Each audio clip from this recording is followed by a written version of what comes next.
Hello दोस्तों, नमस्कार। Investment intelligence इस चैनल में मैं आप सभी का फिर से स्वागत करता हूं और इस वीडियो में हम लोग कवर करने वाले हैं 3M इंडिया लिमिटेड के Q4 के अपडेट्स के बारे में। दोस्तों, ये कंपनी जो है बहुत सारे सेगमेंट में अपना योगदान देती हुई नज़र आती है, जैसे कि इंडस्ट्रियल, हेल्थ केयर और भी ट्रांसपोर्टेशन जैसे सेक्टर में अपना अच्छा खासा योगदान देती है। दोस्तों, आज के दिन कंपनी के नंबर जो है कंपनी पेश करने वाली थी, तो वो कंपनी ने कर दिए। उसके बाद में कंपनी ने डिविडेंड भी दिया है दोस्तों। देखिए, मैसिव लेवल का डिविडेंड ये कंपनी पे करती है। तो आप यहाँ पर देख सकते हो 160 रुपीज़ का जो है फाइनल डिविडेंड और 535 रुपीज़ का, यानी कि 535 रुपीज़ पर शेयर का स्पेशल डिविडेंड कंपनी ने अनाउंस कर दिया है। इसको हम जोड़ के अगर देखें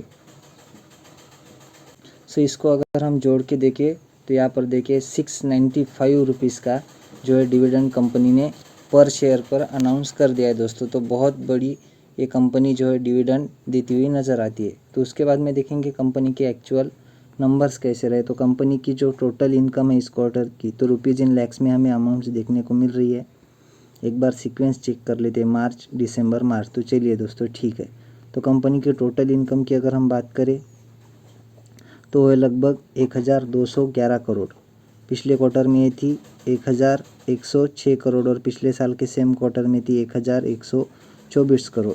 तो देखिए 1124 करोड़ की income year on year basis पे 1211 करोड़ हो चुकी है और 1106 करोड़ की पिछले क्वार्टर की इनकम बढ़कर 1211 करोड़ हो चुकी है। तो इनकम डेफिनेटली अच्छी देखने को मिल रही है दोस्तों। तो इतना कमाने के लिए कंपनी ने खर्चे कितने किए, तो कंपनी के जो टोटल एक्सपेंसेस है वो यहाँ पर हमें बताया गया है। इस क्वार्टर के कितने हैं, 986 करोड़ की इस क्वार्टर के खर्चे देखने को मिल रहे हैं। पिछले क्वार्टर में कितने थे, तो पिछले क्वार्टर में एक खर्चे थे 952 करोड़ के और पिछले साल के सेम क्वार्टर में कंपनी के खर्चे थे 893 करोड़, यानी कि 893 करोड़ के खर्चे बढ़कर 986 करोड़ हो चुके हैं और 952 करोड़ के खर्चे भी बढ़कर 986 करोड़ होते हुए नज़र आ रहे हैं। तो खर्चों में तो उतना ज़्यादा इजाफा देखने को नहीं मिल रहा है। हालांकि ईयर ऑन ईयर बहुत अच्छे तरह से जो है खर्चे बढ़े हैं। क्वार्टर ऑन क्वार्टर जो है कंपनी के खर्चे मतलब बहुत हद तक कंट्रोल में ही देखने को मिल रहे हैं। उसके बाद में जैसा कि आपको फॉर्मूला पता है, total income minus expenditure, either हमें प्रॉफिट मिलेगा या फिर लॉस। तो कंपनी प्रॉफिटेबल ही देखने को मिल जाती है, इसलिए लॉस की कोई गुंजाइश नहीं आती है दोस्तों। तो कितना है टैक्स वगैरह देने के पहले का प्रॉफिट, यानी कि प्रॉफिट बिफोर टैक्स। तो कंपनी का प्रॉफिट बिफोर जो टैक्स है वो है 225 करोड़ का इस क्वार्टर का। पिछले क्वार्टर में था 154 करोड़ और पिछले साल के सेम क्वार्टर में था 230 करोड़। देखिए 230 का प्रॉफिट 225 करोड़ हो चुका है, यानी कि ईयर ऑन ईयर थोड़ा डाउनफॉल देखने को मिल रहा है। क्वार्टर ऑन क्वार्टर की बात करें तो 154 करोड़ का प्रॉफिट बढ़कर 225 करोड़ होता हुआ नज़र आ रहा है। तो क्वार्टर ऑन क्वार्टर बेसिस पे अच्छी खासी जंप कंपनी के प्रॉफिट बिफोर टैक्स में देखने को मिल रही है। और इतना जो है काफ़ी नहीं है दोस्तों, इसके बाद में बहुत सारे टैक्सेस के एडजस्टमेंट देखने को मिल जाते हैं और बाद में आता है फाइनल प्रॉफिट, जिसको कि हम पैट या फिर प्रॉफिट आफ्टर टैक्स बोलते हैं। तो वो कितना है, तो देखिए यहाँ पर हमें प्रॉफिट आफ्टर टैक्स बताया गया है।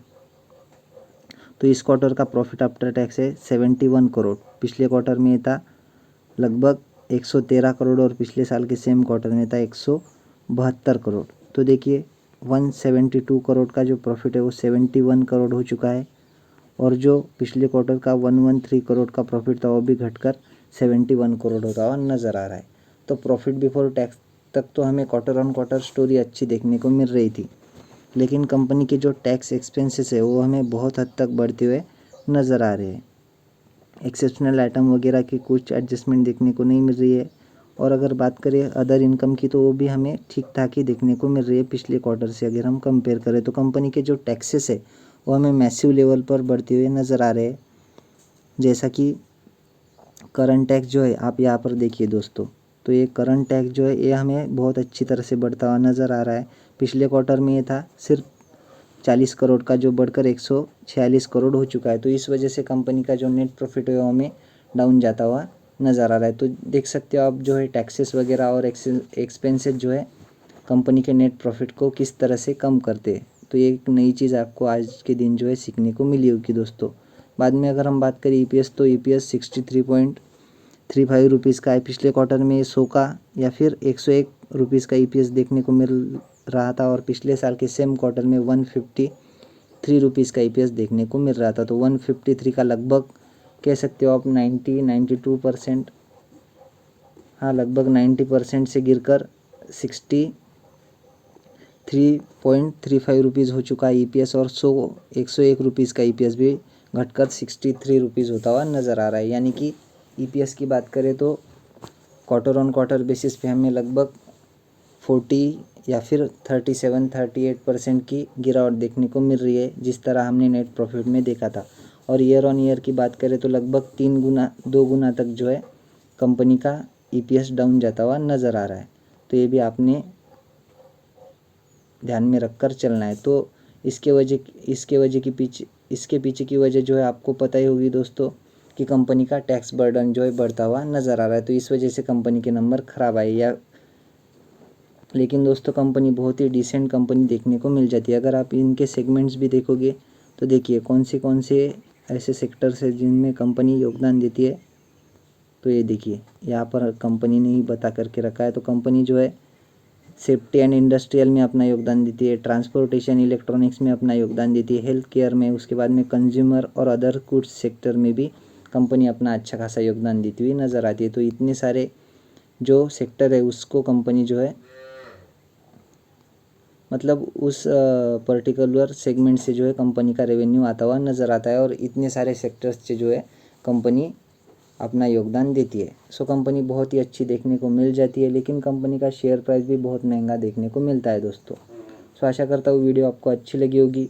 अगर आप चाहे तो इस कंपनी को स्टडी कर सकते हो और अगर वीडियो अच्छी लगी हो तो वीडियो को लाइक और चैनल को सब्सक्राइब भी कर देना। मिलते हैं नेक्स्ट वीडियो में, तब तक के लिए धन्यवाद, बाय बाय।